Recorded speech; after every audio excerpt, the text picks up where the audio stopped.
Hello friends, welcome again on Dhanmantra channel. दोस्तों, बहुत ही कठिन चॉइस है कि यस बैंक, आलोक इंडस्ट्रीज़ और वोडाफोन आइडिया, इन तीनों में से किस पर बेट लगाया जाए। देखिए दोस्तों, तीनों शेयर में काफ़ी सिमिलैरिटीज़ हैं। देखिए, तीनों शेयर जो हैं रिटेल इन्वेस्टर्स के फेवरेट्स हैं। तीनों शेयर में लोग ऊपर लेवल पे फंसे हुए हैं। आलोक में तो अभी ताज़ा ताज़ा लोग फंसे हैं, और तीनों ही ऐसे शेयर हैं जिसमें नए लोग घुसकर अपने सपने देखते हैं। सपने दो तरीके के उनके देखते हैं। जिन्होंने शेयर बाज़ार में फर्स्ट टाइम एंट्री है, वो इन शेयरों को ख़रीद कर मिलियनर बनना चाहते हैं। और कई लोग जो पुराने हैं स्टॉक मार्केट में और जिन्होंने बहुत पैसे गंवाए हैं, वो इन शेयरों को ख़रीद कर अपने घाटों को पूरा करने का एक माध्यम देखते हैं। सो दोस्तों, मेरे लिए तो एक बहुत कठिन चॉइस है कि इन तीनों में से कौन सा शेयर बताया जाए कि आप लोग उस पर लॉन्ग टर्म या शॉर्ट टर्म या पोजिशनल बेट करें। लेकिन दोस्तों, किसी भी वीडियो को अगर आप देखते हैं तो पहले तो आप उसको पूरा देखिए, क्योंकि जब तक आप पूरा देखेंगे नहीं तो जो आदमी वीडियो बना रहा है उसकी भावनाओं को आप समझेंगे नहीं। सो दोस्तों, इस वीडियो को शुरू से अंत तक देखिएगा, और अगर पसंद आए तो लाइक करिएगा, और जो लोग नए आए हैं वो उसको सब्सक्राइब करना ना भूलें। सो दोस्तों, स्टॉक मार्केट में जो कमाई का मेजर जरिया होता है, जैसा कि आप सभी लोगों को पता होगा कि जब हम कोई भी स्टॉक खरीदते हैं किसी भी कंपनी का, तो हम उसके इनडायरेक्टली मालिक बन जाते हैं। देखिए, जब आप उस कंपनी के मालिक बनते हैं तो आप ये तो नहीं सोचते हैं कि मैं इस कंपनी के शेयर को जब बेचूंगा तो मेरे को बहुत कमाई होगी। जनरली आप ये सोचते हैं कि भाई, मेरे पास शेयर है इस कंपनी का और मैं इस कंपनी का मालिक हूँ, तो मैं इससे डिविडेंड इनकम कमाऊंगा। तो अगर अब हम यस बैंक, आलोक इंडस्ट्रीज़ और वोडाफोन की बात करें, दोस्तों मेरे वीडियो को आप लोग नेगेटिव मत लीजिएगा, क्योंकि कई बार क्या होता है कि अगर आप ऑब्जेक्टिवली बात करते हैं, रैशनली बात करते हैं, तो बहुत लोगों को वीडियो पसंद नहीं आता है। लेकिन इसका मतलब ये नहीं होता है कि मैं आपसे ऐसी बातें करूं कि बस आपको खुश कर दूं, लेकिन बाज़ार में तो उसका उल्टा हो जाए। तो दोस्तों, अगर आप देखेंगे तो बैंकिंग सेक्टर में अभी एज़ पर आरबीआई, जब तक मोरेटोरियम पीरियड चल रहा है और ये कोविड की सिचुएशन है, तो डिविडेंड कोई भी नहीं दे सकता है। जहाँ तक वोडाफोन का सवाल है, आपने देखा होगा उसकी बॉटम लाइन जो है करीब -25,000 करोड़ है। तो अभी तो मुझे नहीं लगता है वोडाफोन किसी हालत में डिविडेंड दे सकता है। आलोक का भी यही हाल है, कंपनी अभी बहुत लॉसेज में है। सो अभी डिविडेंड इनकम की हम लोग वहाँ से उम्मीद नहीं कर सकते हैं। देखिए, दूसरी जो पहलू है जो आपको किसी भी स्टॉक में देखनी चाहिए, वो मैनेजमेंट क्वालिटी और मैनेजमेंट इंटीग्रिटी। देखिए, इसमें तो आप तीनों स्टॉक अच्छे हैं। यस बैंक को अगर आप देखेंगे तो इनडायरेक्टली आज एसबीआई इसका मालिक है, और गवर्नमेंट ऑफ इंडिया और आरबीआई की इसको ज़बरदस्त बैकिंग है। आलोक इंडस्ट्रीज़ को आपने देखा होगा कि रिलायंस इंडस्ट्रीज़ इसका स्वामित्व करता है। और वोडाफोन आइडिया भी आप देखेंगे तो वोडाफोन पीएलसी और आदित्य बिरला की ज़बरदस्त बैकिंग है। तो मैनेजमेंट क्वालिटी पे तो आप डाउट नहीं कर सकते हैं, तो आप तीनों शेयरों को 10 में 10 दे सकते हैं। अब दोस्तों, ये सवाल उठता है कि हमें तीनों शेयर में से कौन से शेयर लॉन्ग टर्म के लिए रखने चाहिए। देखिए दोस्तों, अगर वन बाय वन हम डिस्कशन करें तो लॉन्ग टर्म के लिए तीनों ही शेयर बहुत अच्छे हैं। लेकिन देखिए, अभी तीनों स्टॉक्स में एक बहुत बड़ा इवेंट आ रहा है, और मैं ये कहूँगा कि एक बहुत ही टर्न अराउंड इवेंट आ रहा है। और जब तक आप इस इवेंट को देख नहीं लें, मेरे हिसाब से बहुत बड़ा लॉन्ग टर्म व्यू अभी मत बनाएं। लेकिन यस बैंक में मैं ये कह सकता हूँ कि आप लॉन्ग टर्म व्यू बना सकते हैं। खासकर अभी जो पिछले 2 दिन की हमने डेवलपमेंट देखी है यस बैंक के काउंटर पे, और मेरा अगर आपने पिछला वीडियो भी देखा होगा तो आपने देखा होगा कि जब मैंने कहा था कि 12:30 से 13:30 के बीच इसका जो बॉटम जो है बन गया है। लेकिन दोस्तों, यस बैंक के काउंटर पे भी अगर लॉन्ग टर्म का व्यू बनाना चाहते हैं तो 2 इवेंट पे आपको देखना पड़ेगा, और वो दोनों इवेंट में से जो भी इवेंट पहले आ जाए।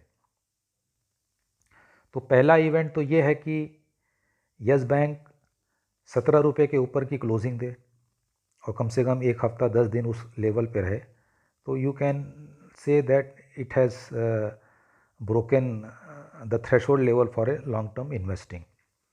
और secondly you have to wait for the second quarter result. Alok industries के बारे में मैं ये कह सकता हूँ कि देखिए, जिस प्रकार से रिलायंस रिटेल में एक बहुत ही ज़बरदस्त एम्बिशियस व्यू लेके चल रही है, और आपने देखा होगा कि आलोक इंडस्ट्रीज़ है वो अभी सिर्फ 30% कैपेसिटी पे काम करती है। तो आलोक इंडस्ट्रीज़ को कोई नई यूनिट नहीं लगानी है। अगर वो 100% कैपेसिटी पे आ जाए, और देखिए रिलायंस की बैकिंग है, और इसके सारे प्रोडक्ट आप देखेंगे जो रिलायंस के रिटेल में जो एक्सपेंशंस हो रहे हैं और एम्बिशियस टेक ओवर्स हो रहे हैं, तो मुझे ऐसा लगता है कि आलोक इंडस्ट्रीज़ के जो सारे प्रोडक्ट हैं वो विद इन रिलायंस ग्रुप ही खप जाएंगे। तो Alok industry on every fall SIP पे एक्यूमुलेट करिए और इसको 8-10 साल के लिए भूल जाइए। बहुत ज़्यादा इन्वेस्टमेंट अगर आप आलोक इंडस्ट्रीज़ में करेंगे करोड़पति अरबपति बनने के लिए, तो आप डेली उसका प्राइस देखेंगे और एक दिन आप बहुत कम मार्जिन पे या बहुत कम प्रॉफिट में इसको बेच देंगे। तो मैं ये कहूँगा कि आलोक इंडस्ट्रीज़ को आप अपने पोर्टफोलियो में रखिए, लेकिन बहुत ज़्यादा क्वांटिटी मत रखिए। हर फॉल पे आप इसको छोटी छोटी क्वांटिटी में इकट्ठा करिए।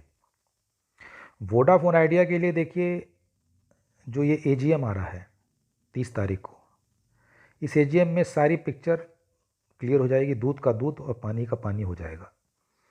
अगर इस AGM में ये अनाउंस होता है कि इक्विटी डाइल्यूशन हो रहा है, तो आप मान के चलिए वोडाफोन का शॉर्ट टर्म में वही हाल होगा जो यस बैंक का हुआ था, जब यस बैंक 26 रुपये से 11 रुपये पे आया था। तो आपको वोडाफोन में कोई बहुत बड़ा सब्सटेंशियल इन्वेस्टमेंट करने के लिए AGM के रिज़ल्ट का इंतज़ार करना पड़ेगा। उसके पहले अगर आप करते हैं तो ये प्योर स्पेकुलेटिव डिसीजन आपको होगा।